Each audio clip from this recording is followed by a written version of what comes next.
వేగంగా తగ్గిపోతున్న చైనా జనాభా అక్కడ అనేక సంక్షోభాలకు కారణమవుతుంది. ఆ దేశంలో వరుసగా 4వ ఏడాది జనాభా తగ్గుదల చోటు చేసుకుంది.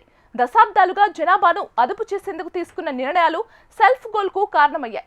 జనాభాలో వృద్ధులు పెరిగిపోయి శ్రామిక శక్తికి కొరత ఏర్పడుతోంది.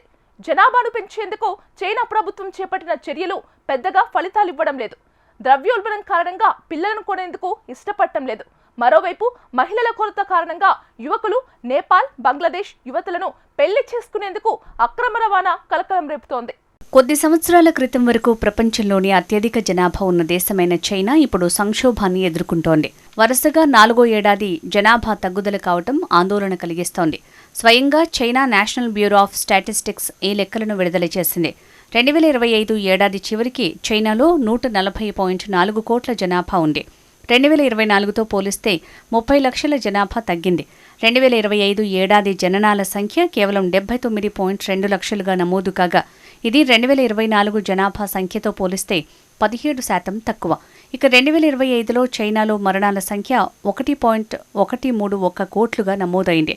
ఆస్ట్రేలియాలోని ఇతర దేశాలతో పోలిస్తే చైనాలో సంతానోత్పత్తి రేటు గణనీయంగా తగ్గుతోందన్నారు. ఈ ధోరణి ఇలాగే కొనసాగితే 2100 నాటికి చైనా జనాభా 63.3 కోట్లకు పడిపోతుందని ఐక్యరాజ్యసమితి ఆర్థిక సామాజిక వ్యవహారాల విభాగం అంచనా వేసింది. ఇది ప్రతికూల అంశమని అక్కడి ఆర్థిక రంగ నిపుణులు చెప్తున్నారు. చైనా దశాబ్దాల పాటు ప్రపంచంలోనే అత్యధిక జనాభా ఉన్న దేశంగా కొనసాగటం 2023లో ఆ స్థానాన్ని చైనా కోల్పోవటం తెలిసిందే. జనాభా నియంత్రణకు దశాబ్దాల పాటు చైనా అనుసరించిన కఠిన నిబంధనలు ఈ ప్రస్తుత పరిస్థితికి మరో ప్రధాన కారణమైంది. చైనాలో ఒక్కరికంటే ఎక్కువ మందిని కనేందుకు వీల్లేదన్న వన్ చైల్డ్ పాలసీ నిబంధనను 1980 నుంచి అత్యంత కఠినంగా అమలు చేశారు. జనాభా తగ్గుదల నేపథ్యంలో 10 ఏళ్ల క్రితం ఈ నిబంధనను ఎత్తేసినా లాభం లేకపోయింది. దంపతులిద్దరూ పిల్లల్ని కనొచ్చంటూ 2015లో నిబంధనల్ని చైనా ప్రభుత్వం సడలించింది. అయితే ఆ తర్వాత 5 ఏళ్లు కూడా పెద్దగా జనాభా పెరుగుదల కనిపించలేదు. దీంతో షీ జిన్పింగ్ ప్రభుత్వం దాన్ని 3 పిల్లలకు పెంచింది. అయినప్పటికీ పరిస్థితిలో పెద్దగా మార్పు కనిపించలేదు. 2 3 అన్నది దేవుడెరుగు. అసలు ఒక్కరిని కనడానికే చైనా ప్రజలు ఇష్టపడటం లేదు. చైనా జనాభా తగ్గుదలకు ప్రధాన కారణం పిల్లల్ని కనడం పట్ల తీవ్ర నిరాసక్తతే అంటున్నారు.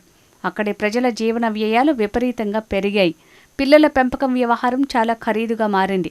ఆకాశాన్నంటిన జీవన వ్యయం, భరించలేని ఒత్తిళ్ల నడుమ పిల్లల్ని కనిపెంచటం తమ వల్ల కాదంటున్నారు.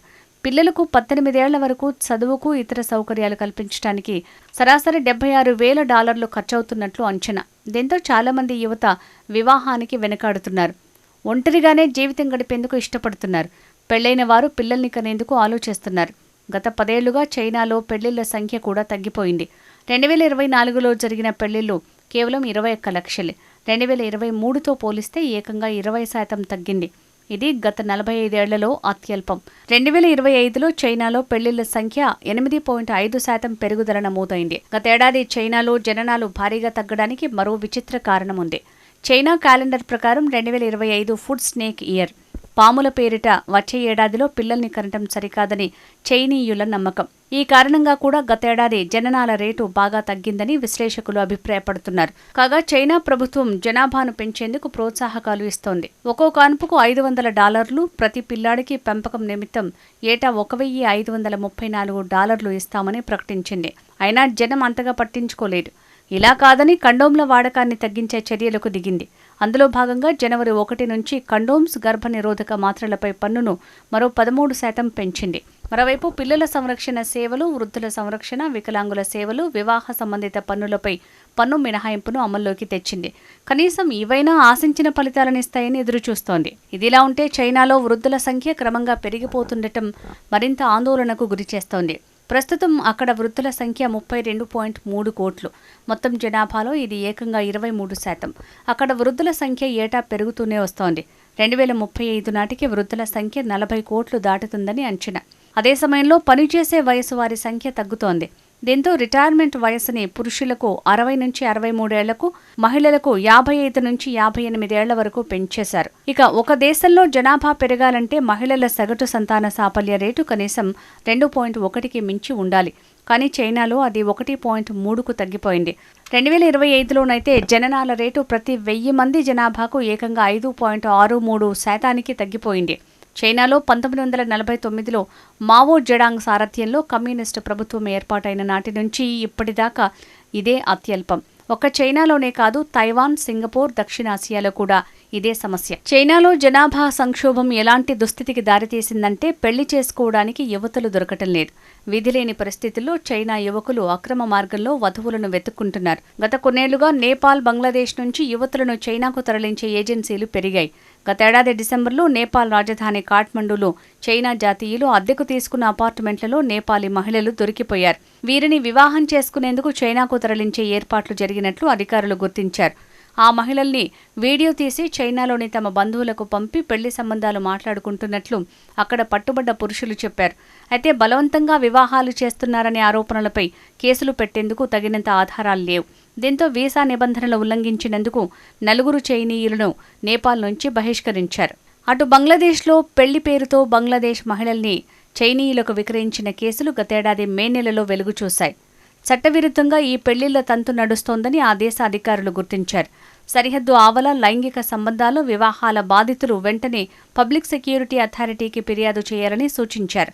ఈ తరహా పెళ్లిళ్లు చేసుకుంటే మానవ అక్రమ రవాణా కింద చట్టపరమైన చర్యలు ఎదుర్కోవాల్సి వస్తుందని హెచ్చరించింది. బంగ్లా చట్టాల ప్రకారం మానవ అక్రమ రవాణాకు పాల్పడి దోషిగా తేలితే 7 సంవత్సరాలు జైలు శిక్ష విధిస్తారు. 16,000 వరకు జరిమానా విధించే అవకాశం ఉంటుంది. కేసు తీవ్రతను బట్టి యావజ్జీవ మరణశిక్షలు కూడా ఉండొచ్చు. కొన్ని క్రిమినల్ నెట్వర్క్లు గతంలో ఆ దేశ యువతులను భారత్కు ట్రాఫికింగ్ చేసిన సందర్భాలు ఉన్నాయి. ఇలాంటి ఆరోపణలతో కొన్నేళ్ల క్రితం ఢాకాలో 11 మందిని అరెస్ట్ చేశారు. చైనాలో మహిళల సంఖ్య తగ్గిపోవడంతో ప్రస్తుతం దాదాపు 3 కోట్ల మంది పురుషులు అవివాహితులుగా మిగిలిపోయినట్లు అంచనా. దీంతో అక్రమ మార్గంలో విదేశీ మహిళల్ని పెళ్లి చేసుకునే ఆలోచన పెరిగిపోయింది. ఇలాంటి వివాహాలు పెరిగాయి. వీటి కారణంగా కొత్త సమస్యలు ఏర్పడుతున్నాయి. దీంతో మోసపూరిత పెళ్లిళ్ల విషయంలో తమ పౌరులకు హెచ్చరికలు జారీ చేసింది చైనా. క్రాస్ బార్డర్ డేటింగ్ వీడియోలు, అనధికారిక మ్యాట్రిమోనీల విషయంలో జాగ్రత్తగా ఉండాలని బంగ్లాదేశ్లోని చైనా రాయబార కార్యాలయం తమ పౌరులను హెచ్చరించింది. ఇలాంటి వాటిపై చైనాలో నిషేధం ఉందని వెల్లడించింది. విదేశీయులను భార్యలుగా తెచ్చుకోవాలన్న ఆలోచన మానుకోవాలంది.